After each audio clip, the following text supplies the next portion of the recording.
Salut la famille, la nation. Aujourd'hui, nous allons parler de la Pentecôte, la réception du Saint-Esprit. En plus de parler diverses langues, j'aimerais que vous sachiez qu'il y a aussi des merveilles de Dieu que nous recevons et que des portes qui nous sont ouvertes. Voilà. Donc, on va le voir avec Paul et avec nous-mêmes. Donc, dès que vous allez lire 1 Corinthiens 16, oui, versets 8 à 9, vous allez voir, Paul dit, « Je resterai à Éphèse jusqu'à la Pentecôte, mais après je vais partir car une porte m'est grandement ouverte pour un travail efficace, mais les adversaires, les ennemis sont nombreux. » Donc, quand il y a grâce, il y a ouverture de porte, de bénédiction, les adversaires, les ennemis sont nombreux. Maintenant, allons directement dans Apocalypse 3, versets 8 à 9. Vous allez voir, Jésus-Christ, Dieu dit, « Je connais tes œuvres et j'ai mis devant toi une porte grandement ouverte que personne ne peut fermer. Même moi-même, je ne peux pas fermer cette porte. Il y a des trucs qu'on peut fermer, mais des trucs qu'on ne peut pas fermer. Voilà, parce que tu as connu mon nom, Jésus, Dieu, et que tu as eu à manifester peu de puissance. Donc, même si tu étais dans d'autres puissances, tu ne connaissais pas le nom de Jésus.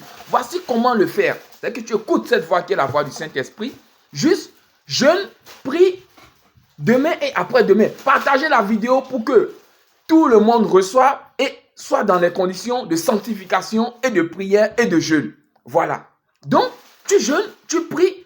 En fait, tu n'as pas besoin de moi ni d'un homme de Dieu. Qu'aucun homme de Dieu ne te trompe. Sois connecté à cette parole, médite là, tu vas voir, l'Esprit de Dieu même va te parler, expose tous tes problèmes. Le jour là, dis, Seigneur Jésus, voici tel problème que j'ai, ouvre la porte. Peut-être que tu as besoin du mariage, tu as besoin d'un voyage, tu as besoin des papiers, tu as besoin du travail. Expose tous tes problèmes à Dieu.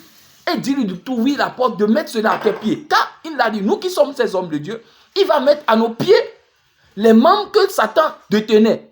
Vous voyez un peu. Allons-y rapidement dans Colossiens, vous allez voir ça, dans Colossiens 4, verset 2 à 4, il dit, persévérez dans la prière, veillez-y dans une attitude de reconnaissance, priez en même temps pour nous, que Dieu nous ouvre des portes pour la parole, afin que nous puissions annoncer le mystère de Christ pour lequel nous sommes emprisonnés. Nous, on est emprisonnés pour la parole. Toi, tu es emprisonné pourquoi? Peut-être tu es médecin, peut-être tu es banquier, peut-être tu es un enseignant. Donc, c'est ça. Donc, persévère prie pour que Dieu t'ouvre la porte pour laquelle tu es emprisonné. Donc, tu vois, donc c'est ça.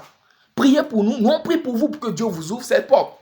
Vous allez voir, quand vous allez lire 1 Corinthiens 16, verset 8 à 9, vous allez voir, on dit, Paul enseignait la parole en Asie pendant 2 ans. Donc, le peuple d'Asie écoutait Paul la parole pendant 2 ans.